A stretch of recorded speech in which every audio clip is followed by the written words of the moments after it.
আজকে সুস্বাদু পাটিসাপটা পিঠা তৈরি করব। মেয়ে খুব বায়না করছিল আজকে পাটিসাপটা খাওয়ার জন্য, তার জন্য বানিয়ে নিলাম। হ্যালো এভরিওয়ান, আসসালামু আলাইকুম। সবাই কেমন আছেন? আশা করি ভালো আছেন। এখানে 1 কেজির মতো দুধ জাল করে নিলাম। দুধটা ভালো করে ফুটে আসলে তারপরে 1 কোটার একটু কম নারকেল দিয়ে দিলাম আর চিনিগুলো দিয়ে দিলাম। সামান্য পরিমাণে লবণ দিয়ে দিয়েছিলাম।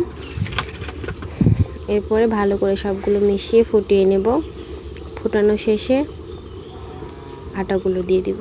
আটাগুলো দিয়ে অনবরত নাড়তে থাকতে হবে, তাছাড়া না তলায় সব লেগে যাবে জালে। এখানে 2 চামচের মতো আটা দিয়ে দিলাম।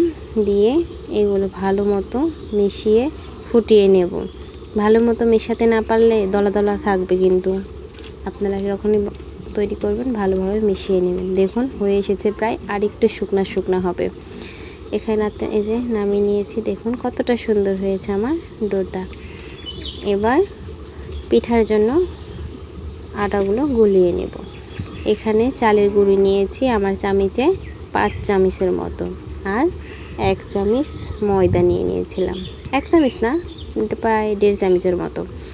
এখানে স্বাদ মতো লবণ দিয়ে দিলাম আর খেজুরের রসটা ব্যবহার করলাম।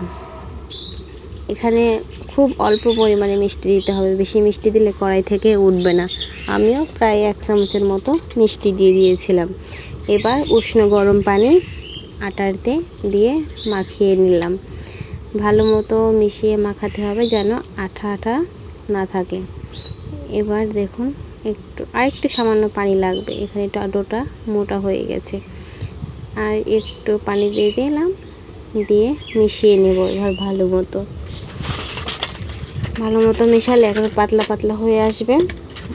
বেশি ঘনও না, একবারে পাতলাও না। দেখুন আমার তৈরি হয়ে গেছে। এবার কড়াই বসিয়ে দিলাম চুলায়। কড়াইটা গরম হয়ে আসলে এই যে কলার ডেগে দিয়ে তেল ভরিয়ে নিলাম। আমরা গ্রামের মানুষ এভাবেই তেল মাখায়, কে কেমনি মাখান বলবেন কিন্তু। এবার কড়াইতে দিয়ে ঘুরিয়ে নিলাম চারপাশটা ভালো মতো। এখানে চুলার তাপটা একদম কমিয়ে দিতে হবে, না হলে তলায় লেগে যাবে অথবা পুড়ে যাবে। এবার ক্ষীরগুলো দিয়ে দিলাম, দিয়ে পুরোটা একবারে দিয়ে দিব মোটা করে। আর চামিচি থেকে লেগে পড়ছিল, ছাড়ছে না আর, কি একটা অবস্থা বলেন। এবার ভালো মতো ভাঁজ দিয়ে নেব। দেখুন ভাঁজ দেওয়া হয়ে গেছে, এবার নামিয়ে নেব। কেমন লাগলো আপনাদের এই পিঠাটা? আমরা গ্রামের মানুষ এভাবেই বানাই, কি বলবো আর বলেন।